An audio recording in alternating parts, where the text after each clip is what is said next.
Alright, here we go, Jackson. We got you in stance. Now, the thing we talked a little bit earlier about is kind of these hands, okay? We want to try to keep our hands by this back shoulder. And so here we're already kind of outside our back shoulder to start with. And then when we start to load, how they're starting to kind of peek down on me a little bit, okay? So we want to think about keeping them right on our back shoulder. It's going to feel weird. Now, load.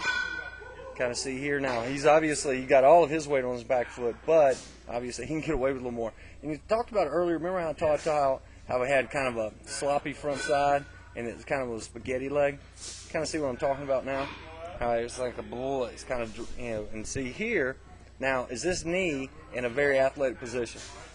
Now, see how here he's even up in the air, he's in an athletic position with that knee inside that toe, okay?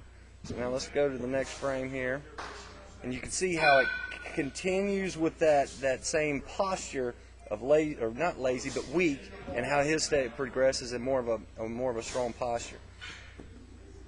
Now, not bad. We have our chest and head down over the ball. Bat lag is parallel with the ground.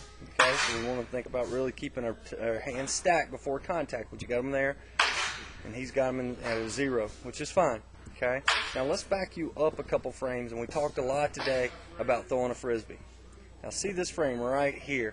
Now this is where we're really starting to get separation between your hands and your back shoulder. And what we want to do is it's called connection. We want to connect our backside and our hands, and because now you've got all of this room between this back shoulder here, our hands are going to really start to drag. Okay, and usually what happens when your hands start to drag is this front shoulder starts to fly out and the front hips. Now, one thing that I don't like on this is you can see this front toe, which we talked about, how it's open, and how these hips are already kind of starting to leak open as well. So that means we're going to spin off a lot of balls. So when we start to progress here, let's get to 5, which we talked about, and clear our lines. Then we get to 6 at contact. Contact, we're pretty good, but here's the difference that I wanted you to really see. Head and chest down at contact, belly button at contact.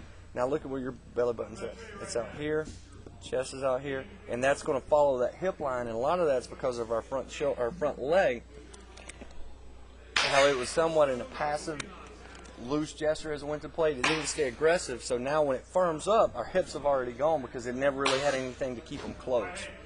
Okay. Now we go from here, and let's look at finish.